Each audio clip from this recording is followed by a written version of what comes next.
नमस्कार दोस्तों। आज हम बिहार कर्मचारी चयन आयोग तृतीय स्नातक स्तरीय परीक्षा पीटी का जो है सेट नंबर 9 देखेंगे। इसमें पहला क्वेश्चन है कि नीली क्रांति का संबंध जो है किससे है। तो यह जो है मछली उत्पादन से है। इसी प्रकार श्वेत क्रांति का संबंध दुग्ध उत्पादन से है। रजत क्रांति का संबंध अंडा उत्पादन से है। पीली क्रांति का संबंध तिलहन उत्पादन से है। गुलाबी क्रांति का संबंध झींगा उत्पादन से है। और लाल क्रांति का संबंध जो है मांस और टमाटर उत्पादन से है। क्वेश्चन नंबर 2 देखेंगे, मुख्य चुनाव आयुक्त की नियुक्ति किसके द्वारा की जाती है। तो यह जो है राष्ट्रपति के द्वारा की जाती है। इसका उल्लेख अनुच्छेद 324 के अधीन किया गया है। भारत के प्रथम चुनाव आयुक्त सुकुमार सेन थे। क्वेश्चन नंबर 3 देखेंगे कि भारत में रबड़ उत्पादन में सर्वाधिक योगदान देता है वह कौन सा राज्य है। तो वह राज्य जो है केरल है। इसी प्रकार कहवा सबसे अधिक जो है कर्नाटक में उत्पादित होता है। भारत में छोटी इलायची केरल में सबसे अधिक होती है। भारत में बड़ी इलायची सिक्किम में सबसे अधिक होती है। भारत में गन्ना का उत्पादन जो है उत्तर प्रदेश राज्य करता है। क्वेश्चन नंबर 4 है, मंडल आयोग का गठन कब हुआ। मंडल आयोग का गठन जो है 1979 में किया गया था। बीपी मंडल की अध्यक्षता में एक पिछड़ा वर्ग आयोग बनाया गया जिसे मंडल आयोग नाम दिया गया। मंडल आयोग ने 1931 के जाति के जनगणना के आधार पर ओबीसी को 27% आरक्षण देने की संस्तुति की थी। क्वेश्चन नंबर 5 देखेंगे कि किस युद्ध के परिणाम स्वरूप जर्मनी इटली का एकीकरण पूर्ण हुआ। तो यह जो है सेडान का युद्ध 1870 के परिणाम स्वरूप जो है जर्मनी इटली का एकीकरण संपन्न हुआ। क्वेश्चन नंबर 6 देखेंगे, हिमाद्री नाम किसके लिए प्रयुक्त होता है। तो यह जो है ग्रेटर हिमालय के लिए प्रयुक्त होता है। हिमालय के स्थान पर 5 करोड़ वर्ष पूर्व टेथिस सागर नाम दिया गया था। हिमालय की सबसे ऊंची चोटी माउंट एवरेस्ट जो कि 8,850 मीटर है। हिमालय पर्वत श्रृंखला जो है लगभग 2400 किलोमीटर लंबी है। क्वेश्चन नंबर 7 देखेंगे, निम्नलिखित में से कौन सा कार्य आरबीआई का नहीं है। ध्यान दीजिएगा, नहीं है।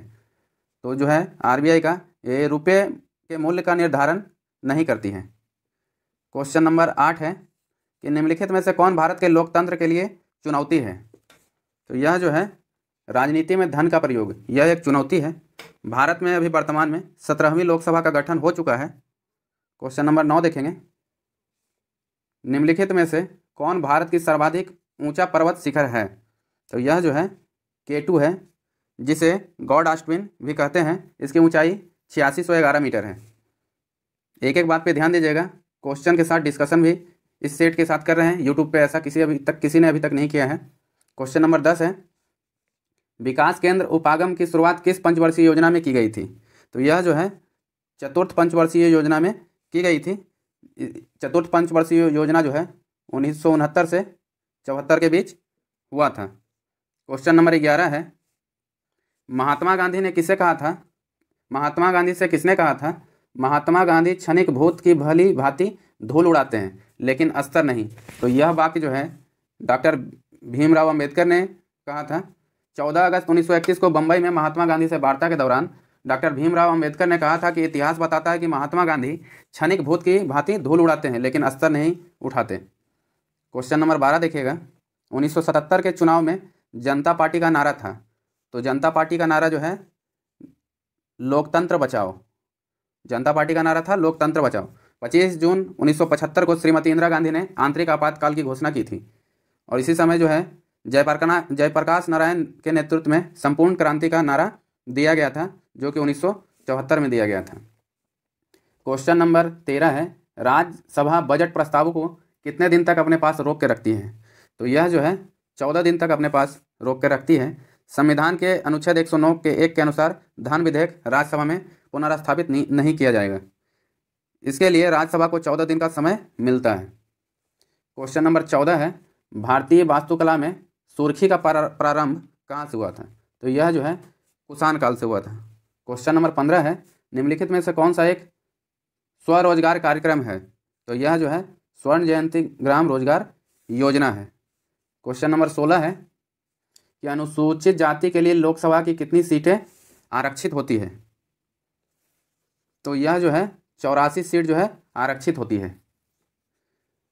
543 सदस्य का चुनाव प्रत्यक्ष रूप से जनता के एक वयस्क होता है। लोकसभा में अधिकतम जो है 552 सदस्य होते हैं। वर्तमान में लोकसभा में 543 सदस्य हैं। अभी एक नया इसमें वीवीआई क्वेश्चन जुड़ा है कि एंग्लो इंडियन का उचित प्रतिनिधि नहीं होने पर राष्ट्रपति 2 सदस्य को मनोनीत कर सकते हैं। 104वें संविधान संशोधन द्वारा नहीं बढ़ाया गया है।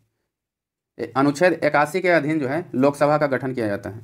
बात पे ध्यान दीजिएगा, क्वेश्चन को मिला के चलिएगा और ध्यान से सुनिएगा। क्वेश्चन नंबर 17 है कि भारत में कृषि जनक पदार्थों हेतु दिया जाने वाला श्रेणी मापदंड क्या है। तो यह जो है 1 मार्क है। भारतीय संविधान में मूल रूप से कितने मौलिक अधिकार दिए गए हैं। तो यह जो है 7 है। क्वेश्चन नंबर 19 है, एक गठबंधन सरकार से अभिप्राय है। तो क्या है, ऑप्शन नंबर डी इसका आंसर हो गया, 2 या अधिक राजनीतिक दलों के गठजोड़ से निर्मित सरकार। क्वेश्चन नंबर 20 है, सूचना का अधिकार एक कानून है जो लोगों को अनुमति प्रदान करता है। तो यह जो है सरकार क्या कर रही है, यही अनुमति प्रदान करता है। क्वेश्चन नंबर 21 देखिए, बिहार के इतिहास पर प्रथम ग्रंथ के रचनाकार थे। तो यह जो है अली मोहम्मद साहब अजीमाबादी थे। क्वेश्चन नंबर 22 देखिएगा, कृषि उपजों के न्यूनतम समर्थित मूल्य, इसको एमएसपी कहते हैं, की संस्तुति किसके द्वारा की गई थी। तो यह जो है इसका आंसर हो गया CACPS द्वारा। क्वेश्चन नंबर 23, निम्नलिखित में से कौन सा ऊर्जा का एक परंपरागत स्रोत नहीं है। तो कोयला जो है ऊर्जा का परंपरागत स्रोत नहीं है। क्वेश्चन नंबर 24 देखिए, कोंकण तट निम्न में से किनके बीच स्थित है। तो कोंकण तट जो है गोवा तथा दमन के बीच स्थित है। क्वेश्चन नंबर 25, एमनेस्टी इंटरनेशनल निम्नलिखित में से किससे संबंधित है। तो यह जो है मानव अधिकार से संबंधित है एमनेस्टी इंटरनेशनल। इसका मुख्यालय जो है लंदन में है। क्वेश्चन नंबर 26, नगरीय क्षेत्र में मुख्यतः कौन सी बेरोजगारी पाई जाती है। तो शिक्षित बेरोजगारी। देख ही रहे होंगे, नगर में रहते हैं, शिक्षा खूब है, नौकरी सरकार दे नहीं रही है, इसके लिए प्रोटेस्ट करना पड़ेगा। 5 साल से नौकरी कोई भी वैकेंसी रेलवे में नहीं आई है, तो इसके लिए आंदोलन करना पड़ेगा। क्वेश्चन नंबर 26 है कि लोकतंत्र सुधारकों का संबंध होना चाहिए। तो यह जो है ऑप्शन नंबर ए सुशासन, इसका इंग्लिश होता है गुड गवर्नेंस। क्वेश्चन नंबर 28 है, भारत में कहाँ झूम कृषि की जाती है। तो भारत में जो है झूम कृषि उत्तर पूर्वी भारत में की जाती है। क्वेश्चन नंबर 29, झूम कृषि के बारे में थोड़ा देख लेते हैं कि आदिवासी वन को काटकर उसे जलाकर उस पर राख पर 2-3 वर्षों तक खेती करते हैं, फिर उस भूमि को छोड़कर अन्य स्थानों पर इसी प्रकार की प्रक्रिया अपनाते हैं। इसी को जो है झूम कृषि कहते हैं। झूम खेती मुख्यतः पहाड़ी क्षेत्रों के आदिवासी करते हैं। क्वेश्चन नंबर 30 है, हीराकुंड परियोजना कहाँ है। क्वेश्चन नंबर 29 है कि निम्नलिखित में से कौन हिंदुस्तान फर्टिलाइजर कॉरपोरेशन लिमिटेड के अधीन नहीं है। तो यह जो है कामरूप नहीं है, बाकी तीनों है, नांगल, दुर्गापुर और बरौनी। क्वेश्चन नंबर 30, हीराकुंड परियोजना निम्नलिखित में से किस नदी पर स्थित है। तो यह जो है महानदी पर है, जो कि उड़ीसा में है। क्वेश्चन नंबर 31, निम्नलिखित में से कौन सी सरकार ने तीसरे अंग के रूप में जाने जाते हैं। तो यह जो है सर्वोच्च न्यायालय। सर्वोच्च न्यायालय जो है सरकार के तीसरे अंग के रूप में जाने जाते हैं। Question number 32, India divided.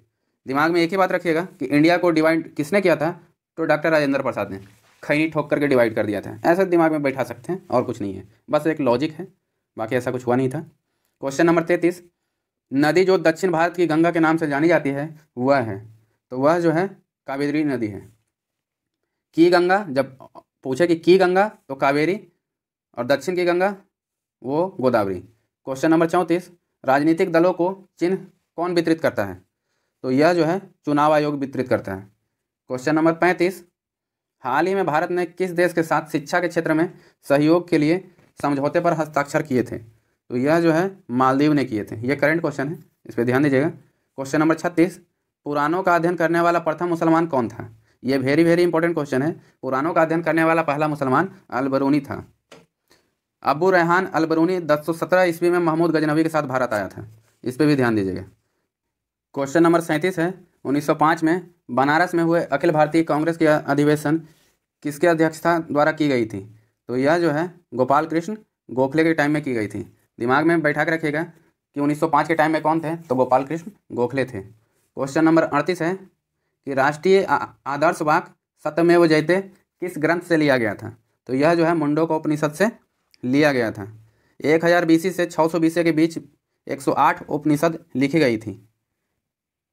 Question number 39 है महात्मा गांधी ने दांडी यात्रा प्रारंभ की, तो यह जो है 12 मार्च 1930 को गांधी जी ने जो है दांडी मार्च यात्रा प्रारंभ की थी। इसके बारे में थोड़ा फैक्ट जान लेते हैं। महात्मा गांधी ने दांडी यात्रा 12 मार्च 1930 को शुरू की थी। साबरमती आश्रम से गांधी जी अपने 78 समर्थक के साथ 12 मार्च 1930 को पद यात्रा शुरू की। 6 अप्रैल 1930 को दांडी में नमक कानून तोड़कर सविनय अवज्ञा आंदोलन शुरू की। इनके 2 चरण हैं, 6 अप्रैल 1930 से 5 मार्च 1931 तक, और दूसरा जो है जनवरी 1932 से अप्रैल 1934 तक रहा। इस आंदोलन में महिलाओं की सहभागिता उल्लेखनीय रही है, मतलब इसमें महिला भी भाग लिए थे। क्वेश्चन नंबर 40 है शैलकृत मंदिर है तो कौन है, तो कैलाश मंदिर जो एलोरा में है। क्वेश्चन नंबर 41 भारत में राष्ट्रीय पर्यावरण इंजीनियरिंग शोध संस्थान स्थापित है, तो वो कहाँ है, नागपुर में है। भारत में राष्ट्रीय पर्यावरण इंजीनियरिंग शोध संस्थान कहाँ है, नागपुर में स्थापित है। क्वेश्चन नंबर 42 BCCI द्वारा भारतीय महिला क्रिकेट टीम सीनियर के मुख्य कोच के रूप में किसे नियुक्त किया गया है, तो ये रमेश पवार को नियुक्त किया गया है। हालांकि रमेश पवार इंडियन टीम में ज़्यादा दिन तक नहीं खेल पाए थे, लेकिन वर्तमान में जो है भारतीय महिला क्रिकेट टीम सीनियर के मुख्य कोच के रूप में हैं। क्वेश्चन नंबर 43 बिहार राज्य में शहरीकरण की दर कितनी है, तो ये जो है 11.29% है। देश में शहरीकरण का प्रतिशत जो है 31.2% है, 31.2%। क्वेश्चन नंबर 44 है a raw history of India's corporate operation नामक पुस्तक किसके द्वारा लिखी गई थी, तो यह जो है यतीश यादव के द्वारा लिखी गई थी। क्वेश्चन नंबर 45 केंद्रीय शिक्षा मंत्री धर्मेंद्र प्रधान द्वारा शुरू किए गए 100 दिवसीय पठन अभियान का क्या नाम दिया गया है, पढ़े भारत। यह सब करेंट क्वेश्चन है, इस पर थोड़ा ध्यान दीजिएगा। क्वेश्चन नंबर 46 है भारतीय सेना ने निम्नलिखित में से किस शहर में क्वांटम कंप्यूटिंग प्रयोगशाला और centre for artificial intelligence A1 की स्थापना की है, तो यह जो है महू में की है। महू जो है मध्य प्रदेश में है। क्वेश्चन नंबर 47 शिक्षा मंत्रालय तथा महिला एवं बाल विकास मंत्रालय ने किन संस्था की साझेदारी में कन्या शिक्षा प्रवेश उत्सव अभियान शुरू किया है, तो यह जो है यूनिसेफ के द्वारा किया गया है।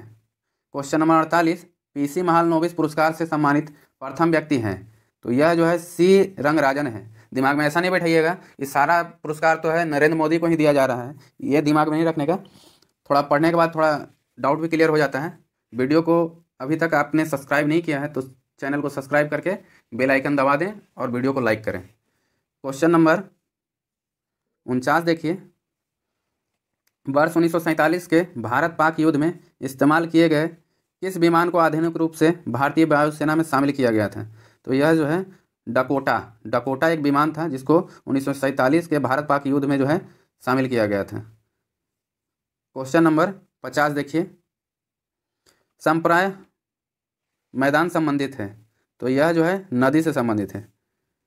क्वेश्चन नंबर 51 गतिशील वैद्युत आवेश पैदा करता है, तो क्या पैदा करता है, तो यह जो है चुंबकीय क्षेत्र पैदा करता है। क्वेश्चन नंबर 52 देखिएगा, यह तो मिलान करना है, तो आइए इसका मिलान कर देते हैं। ट्रिपोनीमा पैलोडिनियम इसका जो है सिल्फिस हो जाएगा।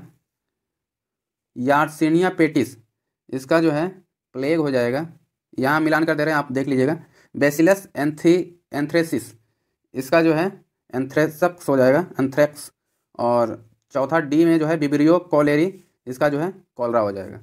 ये वह हैं जीवाणुओं से होने वाले रोग हैं, तो अब इस पर ध्यान दीजिएगा, वीडियो में बने रहें। यहाँ देखिए मिलान करना था। क्वेश्चन नंबर 53 है परावर्तित प्रकाश में ऊर्जा जो है आपतन कोण पर निर्भर नहीं करती है, बाकी जितना है सब सही है। क्वेश्चन नंबर 54 देखिएगा कि पादपों में मूल रोमों द्वारा जल जिस प्रक्रिया से अवशोषित किया जाता है वह कहलाती है, तो क्या कहलाती है, परासरण कहलाती है। क्वेश्चन नंबर 55 है कि निम्नलिखित में से किस कारण से वनों के विशाल क्षेत्र रखने की आवश्यकता है, तो भूवैज्ञानिक संतुलन के लिए। क्वेश्चन नंबर 56 है, वनस्पति तेलों को संतृप्त वसाओं में परिवर्तित करने के लिए किस गैस का प्रयोग किया जाता है? तो यह H2 का प्रयोग किया जाता है। क्वेश्चन नंबर 57 है, यदि निर्वात में प्रकाश का वेग c हो तो म्यू 1.5 पदार्थ वाले माध्यम में प्रकाश का वेग क्या होगा? तो यह जो है 2/3 c हो जाएगा। क्वेश्चन नंबर 58, ब्लीचिंग पाउडर का रासायनिक नाम क्या है? Calcium hypochloride. फेरस ऑक्साइड का उपयोग हरा कांच बनाने में, फेरस लवणों के निर्माण में होता है। फेरस सल्फेट रंग उद्योग में, मोहर लवण बनाने में, स्याही बनाने में प्रयुक्त होता है। आयोडीन कीटाणुनाशक के रूप में औषधियों के उत्पादन में, टिंचर आयोडीन बनाने में, रंग उद्योग में प्रयोग किया जाता है। क्वेश्चन नंबर 59 है, प्रकाश किरण पुंज जो अत्यंत दिशित हो कहलाती है, तो वह जो है लेजर कहलाती है। लेजर लाइट नहीं समझ जाइएगा, लेजर। क्वेश्चन नंबर 60, निम्नलिखित में से कौन द्वितीय प्रदूषक है? तो द्वितीय प्रदूषक क्या है? स्मॉग है। स्मॉग जो है द्वितीय प्रदूषक है।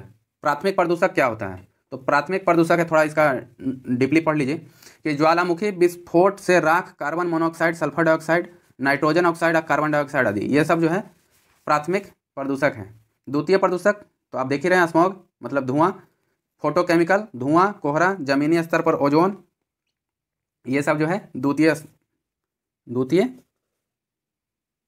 प्रदूषक हैं। क्वेश्चन नंबर 61 है कि दूध को मथने से क्रीम के अलग हो जाने का कारण क्या है?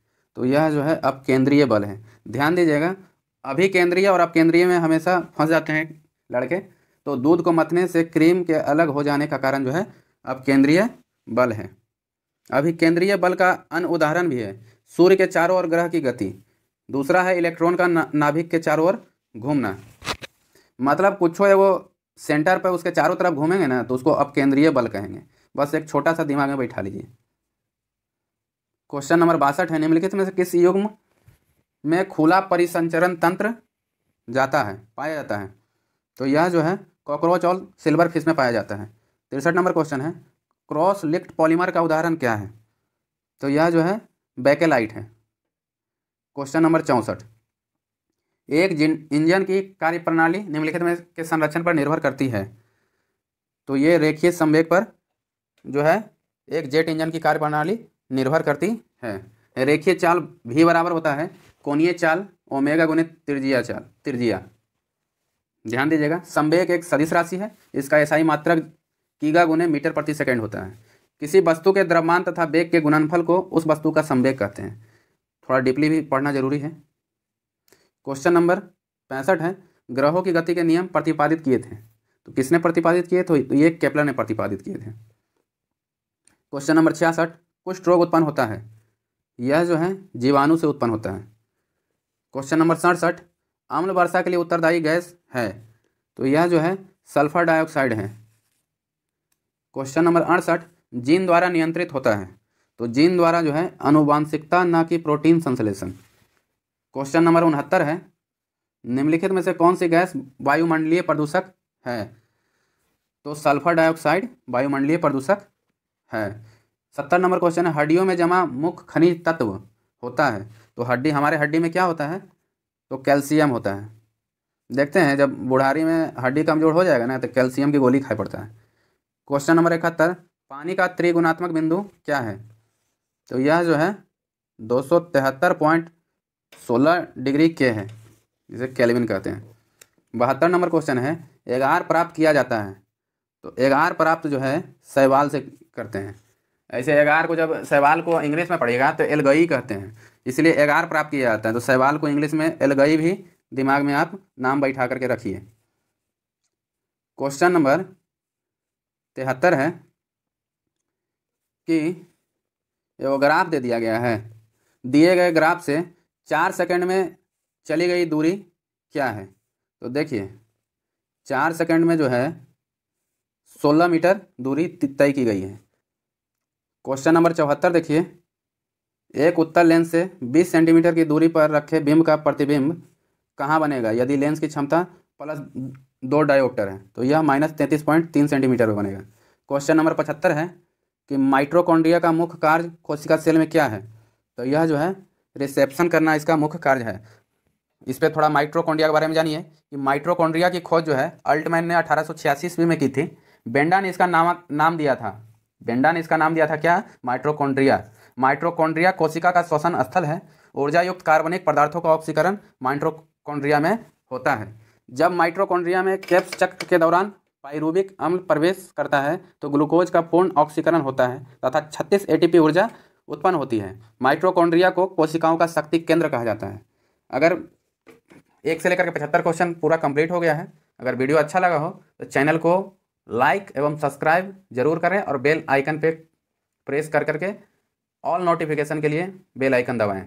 धन्यवाद। जय श्री राम।